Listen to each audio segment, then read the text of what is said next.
Finally, the militia up in Oregon has surrendered. Now, it's after the FBI did what I've been telling them to do for a long, long time. They surrounded the place. I mean, how long have I been screaming?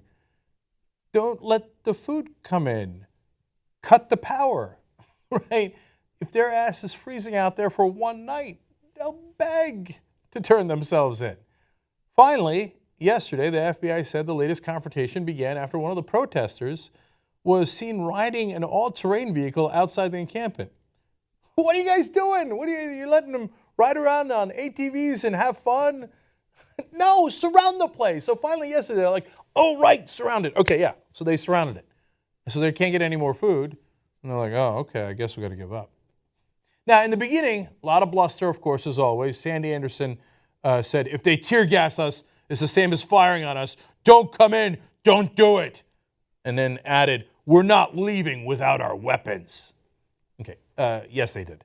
But in the beginning, they're like, oh, we're going to shoot you. Obviously, the implicit threat is here. Don't you come anywhere near us. Don't tear gas us. We'll shoot you and try to kill you. Okay, we're having a conversation with these guys. We're negotiating with terrorists. Is that what's happening?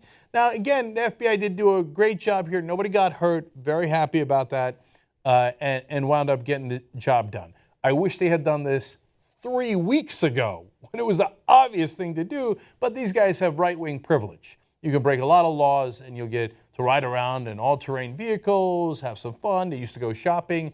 The original 12 got arrested when they left a compound to plan a revolution in the next county, an armed revolution in the next county. They're driving around planning armed revolutions. And finally, they're like, oh, yeah, I guess we shouldn't allow an armed revolution. Okay, let's go arrest those guys. And that's when Finicum died, right, when he seemed to be going for a gun and the cops had to shoot him. So now, there was one other guy arrested, the guy who wasn't there in the first place. Sent his sons, Eamon Bundy, Ryan Bundy, but Cliven Bundy hadn't showed up. So I was goading him and others were, hey, tough guy, you keep talking about how, oh, no, don't surrender, where are you? So he showed up and immediately got arrested. Cliven Bundy was arrested on Wednesday when he arrived at Portland International Airport on his way to Wildlife Refuge to support the militants. Cliven, 74, faces conspiracy and weapons charges. He led a 2014 standoff with the government over Nevada grazing rights that ended with federal agents backing down in the face of about 1,000 armed militiamen. Now, he should have been arrested back then, but finally they've arrested him now. He owes us, the American people, about $1 million of fees that he refused to pay when he was grazing off our land, not his land. And then he threatened cops and pointed weapons at him. Yeah, in the United States of America, when you point weapons at cops, the very least that happens to you is you get arrested. Now, if you're a right-winger, you have right-wing privilege, you get arrested years later. Right? If you take over a federal building with your guns and say, we'll shoot you all if you come in, you'll get arrested weeks later. Now, a judge, in an effort to help apparently negotiations when 4 of these guys were still in the compound, which was yesterday, Reuters explains, a judge has cited the continuing standoff as a major obstacle to the release of at least some of those who remain jailed on federal charges. What? What do you mean release? There's no release. What are you telling me? These 4 guys surrendered? Now you're going to release some of the other guys? These guys took over a federal building. They pointed weapons at cops. They said, we'll shoot you if you come in. And one of the guys died. That's a felony murder rap. Then what release? What do you release? When the cops originally took the original 12 guys, this was actually 11, another guy surrendered in Arizona, they released their bodyguards. The bodyguards were there to protect him and had weapons, and they didn't even charge them. They just released them right away. Can you imagine? Black Panthers, armed Muslims, say, no, you can release my bodyguards. They were just here to protect Muslim radicals with weapons. No one else would get released. This is right-wing privilege. Okay, now, one of the militiamen had a comical ending. The last guy in there was David Fry. I'm the last survivor of the Wildlife Refuge. Okay, and this guy's a lunatic. He's ranting and raving. The other 3 have already given up. But at that point, he's still yelling. He's saying, I'm tired, everybody. I'll die before I leave here. I'll kill myself before you guys fucking take me. If you guys throw a gas can in here, I'll do it too. No, he didn't. He surrendered. But he said, okay, but I get to do one more rant before I surrender. And the cops are like, yeah, okay, that's fine. I want to broadcast. Okay, we'll put it up on YouTube. Yeah, okay, good enough. I'm really hungry. Okay, so now remember, this is don't tread on me and American patriots and they're grazing rights, and that's what this whole thing was about. And two guys had gotten arrested for arson, but it was about property rights and stuff. So what was David Fry's last rant?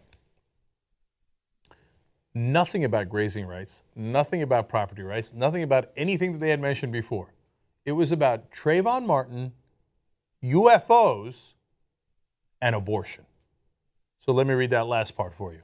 He was engaged in a long and rambling discussion with U.S. officials that kept returning to his opposition to his taxpayer dollars funding abortion. Think Progress reports, taxpayer dollars do not, in fact, fund abortion. At the end, shockingly, it turns out they didn't know why they were even in there. Oh, I could get the government rights, Constitution. Abortion? You took over the wildlife refuge to protest abortion? Well, how come you never mentioned that before? They don't know what they're doing. They're a bunch of knuckleheads. But they broke a ton of laws. None of them should be arrested. But they're like, no, we're standing up for the people of Harney County in Oregon.